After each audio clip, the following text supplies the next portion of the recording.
अम्मा, आपके बेटे ने मनी ऑर्डर भेजा है। डाकिया बाबू ने अम्मा को देखते अपनी साइकिल रोक दी। अपने आंखों पर चढ़े चश्मे को उतार आंचल से साफ कर वापस पहनती अम्मा की बूढ़ी आंखों में अचानक एक चमक सी आ गई। बेटा, पहले जरा बात करवा दो।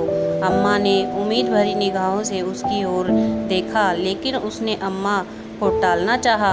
अम्मा, इतना टाइम नहीं रहता है मेरे पास कि हर बार आपके बेटे से आपकी बात करवा सकूं।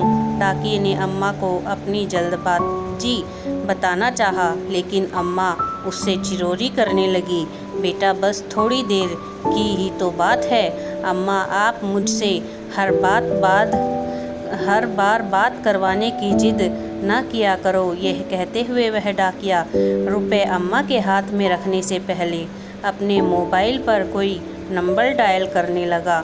लो अम्मा, बात कर लो, लेकिन ज़्यादा बात मत करना। अम्मा के हाथ में थमा दिया। उसके हाथ से मोबाइल ले फ़ोन पर बेटे से हालचाल लेती अम्मा मिनट भर बात कर ही संतुष्ट हो गई। उनके झुर्रीदार चेहरे पर मुस्कान छा गई। पूरे 1000 रुपये है अम्मा। यह देखते हुए उस डाकिया ने 100 के 10 नोट अम्मा की ओर बढ़ा दिए। रुपए हाथ में ले गिनती करती अम्मा ने उसे ठहरने का इशारा किया। अब क्या हुआ अम्मा? यह 100 रुपये रख लो बेटा। क्यों अम्मा? उसे आश्चर्य हुआ। हर महीने रुपए पहुंचाने के साथ साथ तुम मेरे बेटे से भी बात करवा देते हो। कुछ तो खर्चा होता ही होगा ना। अरे नहीं अम्मा, रहने दीजिए। वह लाख मना करता रहा, लेकिन अम्मा ने ज़बरदस्ती उसकी मुट्ठी में 100 रुपये थमा दिए और वह वहाँ से वापस जाने को मुड़ गया। अपने घर में अकेली रहने वाली अम्मा भी उसे ढेरों आशीर्वाद देती हुई अपनी देहरी के भीतर चली गई। वह डाकिया अभी कुछ कदम ही वहाँ से आगे बढ़ा था कि किसी ने उसके कंधे पर हाथ रखा। उसने पीछे मुड़कर देखा तो उस कस्बे में उसके जान पहचान का एक चेहरा सामने खड़ा था। मोबाइल फ़ोन की दुकान चलाने वाले राम प्रवेश को सामने पाकर वह हैरान हुआ। भाई साहब, आप यहाँ कैसे? आप तो अभी अपनी दुकान पर होते हैं ना?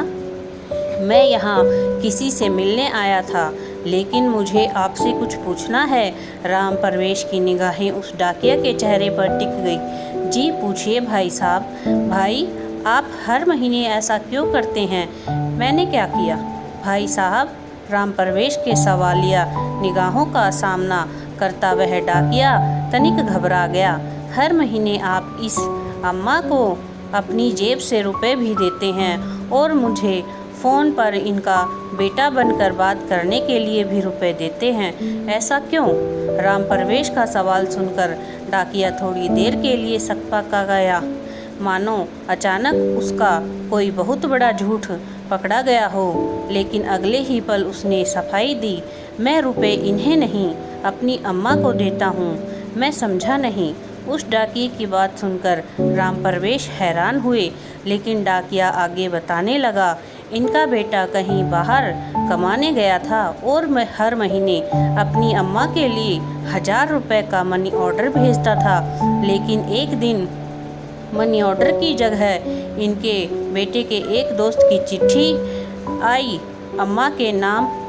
उस डाकिये की बात सुनते राम प्रवेश को जिज्ञासा हुई। कैसी चिट्ठी? क्या लिखा था उस चिट्ठी में? संक्रमण की वजह से उनके बेटे की जान चली गई, अब वह नहीं रहा। फिर क्या हुआ भाई? राम प्रवेश की जिज्ञासा दुगनी हो गई, लेकिन डाकिये ने अपनी बात पूरी की। हर महीने चंद रुपए का इंतजार और बेटे की कुशलता की उम्मीद करने वाली इस अम्मा को यह बताने की मेरी हिम्मत नहीं हुई। मैं हर महीने अपनी तरफ से इनका मनी ऑर्डर ले आता हूँ, लेकिन यह तो आपकी अम्मा नहीं है ना? मैं भी हर महीने 1000 रुपये भेजता था अपनी अम्मा को, लेकिन अब मेरी अम्मा भी कहाँ रही? यह कहते हुए उस डाकिये की आंखें भर आई। हर महीने उससे रुपए ले अम्मा से उनका बेटा बनकर बात करने वाला राम प्रवेश उस डाकिये का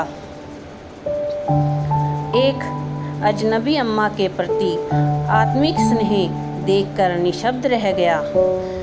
दोस्तों, यदि आपको कहानी अच्छी लगी हो तो चैनल को सब्सक्राइब करें, वीडियो को लाइक एंड शेयर करें। धन्यवाद।